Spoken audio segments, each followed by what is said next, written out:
Alors, pour la suite, vous regardez simplement parce qu'en fait, après, il va falloir sauvegarder le document régulièrement au cas où on fait des gaffes, bien sûr, pour pouvoir revenir en arrière.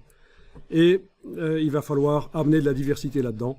Par exemple, sur ma page ici 4, je peux tenter de déverrouiller le calque texte, sélectionner ce bloc-là et le supprimer, touche suppression.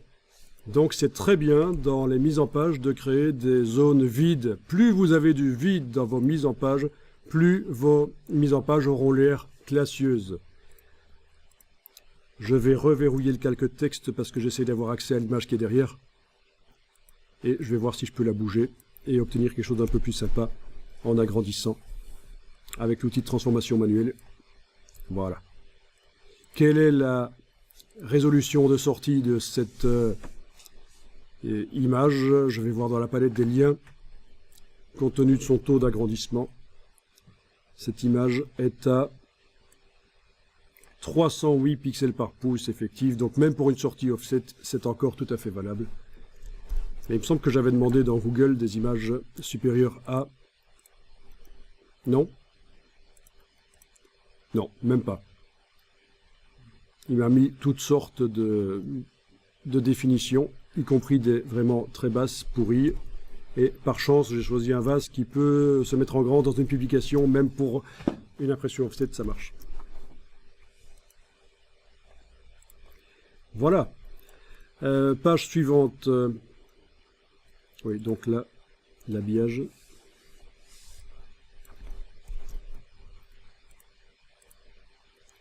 Oui, pour modifier la valeur de marge d'habillage, maintenant que j'ai modifié manuellement le tracé, ça va pas être aussi simple.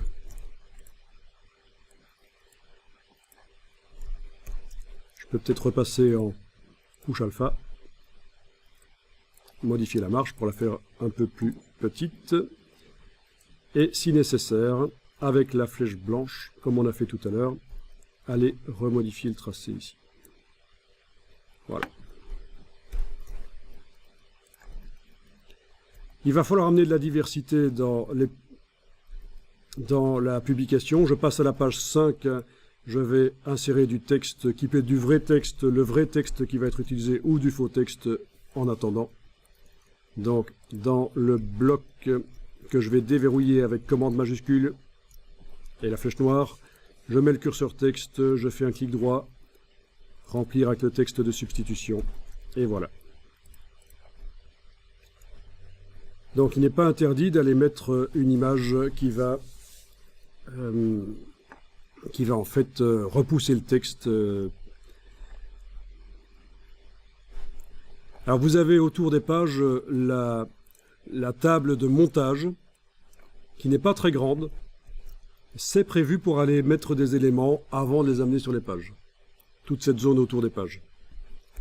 Si vous voulez l'agrandir, il faut aller dans les préférences table de montage, préférences repères et table de montage.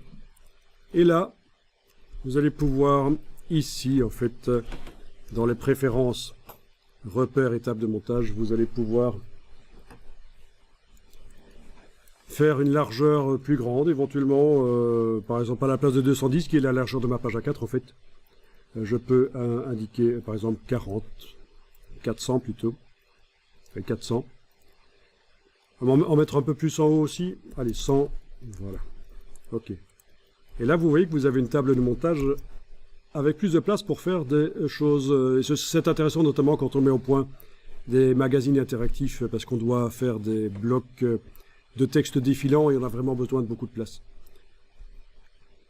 OK. Alors, je vais aller chercher une image. Ça, vous ne faites pas nécessairement. On termine ici la journée. Je vous montre la suite pour amener de la diversité dans un document. On a donc des images de chiens là.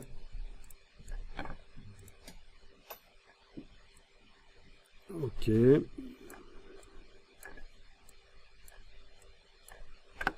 Bien.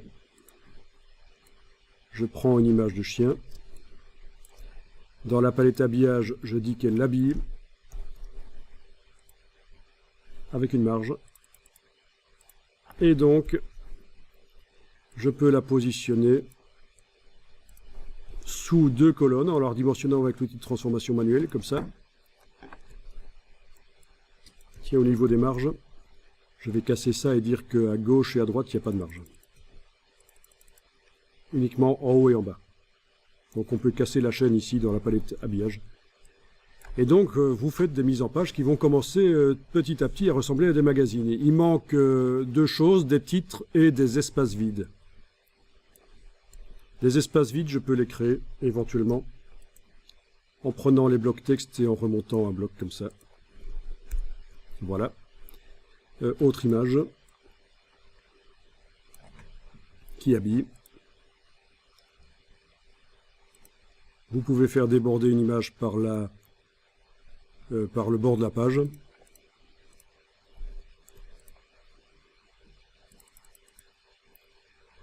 Voilà, donc petit à petit, ça va ressembler à une publication plus professionnelle. Il manque les titres et quand même pas mal d'espace pour que ça respire. Au niveau de ce que je suis en train de vous dire, les espaces pour que ça ait l'air bien, en fait, il existe même un livre qui vous explique que vous avez intérêt à utiliser des espaces vides dans vos affiches, publications, etc. Plus vous remplissez, plus ça fait bas de gamme. Regardez ce que vous recevez dans votre boîte aux lettres pour les magasins qui se vantent d'être le moins cher possible. C'est du remplissage. Il n'y a pas d'espace vide pour qu'on ne puisse pas dire qu'ils ont gâché de l'argent alors qu'ils disent qu'ils sont les moins chers. Par contre, pour les publications qui veulent se donner un côté luxueux, il y a de l'espace vide. Et quand on dit vide, ça peut être un fond coloré. Hein. Alors vous avez un bouquin qui s'appelle « White Space is not your enemy ». Et ça, c'est intéressant. Je ne vous dis pas de l'acheter, mais je vous dis surtout que c'est intéressant de voir que c'est une réalité quand on fait des mises en page.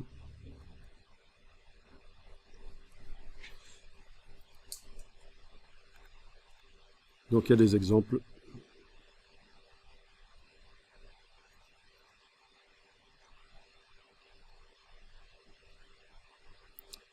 Il montre bien sûr pas tout ici.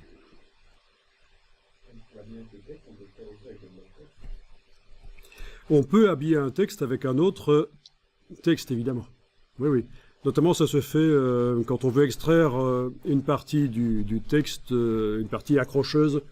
On va la mettre comme ça en exergue sur le côté. Ok, donc juste pour vous montrer qu'il existe un bouquin qui explique que vous avez intérêt pour les mises en page à faire des espaces blancs, donc du vide en fait, là où il n'y a pas d'information.